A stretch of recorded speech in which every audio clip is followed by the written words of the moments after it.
যাদেরকে দাফন করা হয় না এদের কবর আযাব হয় কোথায়? আপনারা যে বলেন যে কবর আযাব হবে, আপনারা যে বলেন কবরের মধ্যে প্রশ্ন আসবে, তো যাদেরকে কবরই নেওয়া হয় না, বিমান ক্রাশ করে সাগরে পড়ে গেছে, এখন এই মানুষগুলো কিভাবে মন কান্নাকে প্রশ্ন করবে? প্রশ্ন জাগে না? জাগে। এটার জবাব কি দেখেন, আসলে কবরের সুখ বা শাস্তির বিষয়টা সম্পূর্ণ অদৃশ্যের বিষয়। জ্ঞান বিজ্ঞান কিংবা যুক্তি দিয়ে আপনি কবরের জগৎকে ফিল করতে পারবেন না, অনুভব করতে পারবেন না। তো কিভাবে অনুভব করবেন? আল্লাযীনা ইউমিনুনা বিল গায়ব। আর ঈমানের পরিচয় কি? যে অদৃশ্যের প্রতি আপনি বিশ্বাস স্থাপন করবেন। আল্লাহর প্রতি যে ঈমান এনেছেন, আল্লাহরে দেখছেন, আপনি দেখেন না, আমি দেখি না, চর্মচক্ষু দিয়ে আমার আল্লাহকে দেখার সম্ভব না, তা আপনি আল্লাহর প্রতি ঈমান এনেছেন না।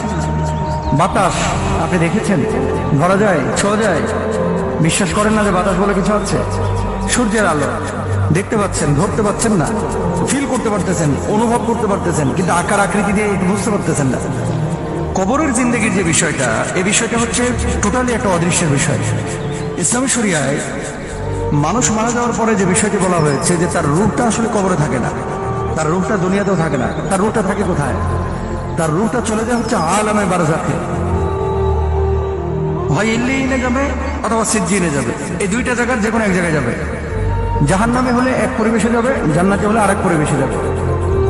মানুষের মূলত আযাব বা প্রশ্নের বিষয়টা হচ্ছে তার রূহের সাথে, তার বডির সাথে না।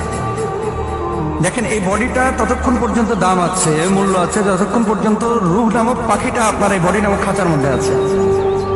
যেদিন আপনার রূহটা বডি থেকে আলাদা হয়ে যাবে, সেদিন এই বডিতে আঘাত করলে ব্যথা পাবেন না। প্রমাণ নেন, আরেকটু সহজ করে বলুন। অপারেশনের সময় ডাক্তাররা যে কাটাছেড়া করে, ইঞ্জেকশন দিয়ে ওই জায়গাটাকে অবশ করে, এরপরে কাইকে চুরমার করে ফেলে গেছে, আপনি টেরও পাচ্ছেন না। তার মানে রুহের সংযোগটা ওখান থেকে বিচ্ছিন্ন হয়ে গেছে সাময়িকভাবে, এই জন্য আপনি ব্যথা অনুভূত হচ্ছে, মানে আপনার ব্যথা অনুভূত হচ্ছে না। তা আল্লাহ সুবহানাহু ওয়া তাআলা কবরের জিন্দেগির যে সিচুয়েশনটা, পরীক্ষা, প্রশ্ন, মুনকার নাকিরের আশা, কবর আযাব, এটা মূলত অদৃশ্যের বিষয় এবং এটা আলামে বারজাখের বিষয়, যেখানে আপনার রূহটা যায়, সেই রূহের সাথে সম্পৃক্ত একটা বিষয়। তাহলে এখন হিন্দু যদি মারা যায়, সেও তো আল্লাহর কাছে প্রশ্নের সম্মুখীন হবে। খ্রিস্টান যদি মারা যায়, সেও হবে। বিমান ক্র্যাশ করে কেউ যদি সাগরে পড়ে মারা যায়, সেও হবে। তো তার রূহটা কোথায় যায়?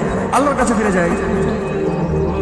আল্লাহর কাছে ফিরে যায়। আল্লাহ বলছেন না যে মিনহা খলাকনাকুম ওয়া ফিহা নুঈদুকুম ওয়া মিনহা নুখরিজুকুম তারাতান উখরা।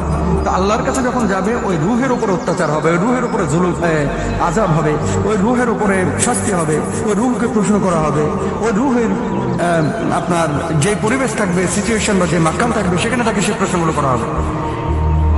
আর কবরের জিন্দেগিতে আযাবটা কবরের মধ্যে কিভাবে হয়? 70 গজ মাটির নিচে তাকে দাবিয়ে দেওয়া হবে, দুই পাশে মাটির দিয়ে তাকে চাপ দেওয়া হবে। এই সমস্ত বিষয়গুলো কি কাইফিয়তে হবে, এটা আল্লাহ ছাড়া আপনি আমি কেউ জানি না। সুতরাং কোনো মানুষ যদি মনে করে যে কবরের জিন্দেগি এটা মিথ্যা জিন্দেগি, না, মানুষের জীবনে 3টা স্টেপ বা ধাপ আছে। 1 নম্বর হচ্ছে জন্মের আগের, আরেকটা হচ্ছে জন্মের পরের, এই দুনিয়ার জিন্দেগি, আরেকটা হচ্ছে কবরের জিন্দেগি, কবরের পরে আখিরাতের জিন্দেগি। বুঝতে পেরেছেন নিশ্চয়? দুনিয়াতে আসার আগেই বাপমার পেটের মধ্যে দুনিয়াতে আসার আগেই মায়ের পেটের মধ্যে যখন ছিলেন, আপনার ভিতরে কিন্তু আল্লাহ তাআলা রূহ দিয়েছিলেন। এরপরে দুনিয়ার মুখ দেখলেন, দুনিয়াতে একটা নির্দিষ্ট সময় সফর করলেন, এরপর আপনি ট্রানজিটে চলে গেলেন কোথায়? কবরের জিন্দেগিতে। এই ট্রানজিটের পরে আখিরাতে আপনি উঠবেন, মূল গন্তব্য। এবার আপনাকে আল্লাহ তাআলা প্রতিদান দিবেন। সুতরাং বি কেয়ারফুল। এই জিনিসগুলো আমরা কিন্তু অনেকে বুঝি না। কবরের আযাবকে আমরা মিথ্যা মনে করি না। কবরের আযাব যদি আপনি বিশ্বাস না করেন, আপনার ইমানে ঝামেলা হয়ে যাবে। আফালা ইয়ালামু ইযা বু'থিরা মা ফিল কুবুর, কবরের কথা তো আল্লাহ তাআলা কোরআনেও বলেছেন। আল্লাহ তাআলা আমাদের সবাইকে বোঝার তৌফিক দান করুন, কবরে যাওয়ার সামানা নিয়ে কবরে যাওয়ার তৌফিক দান করুন। আমিন।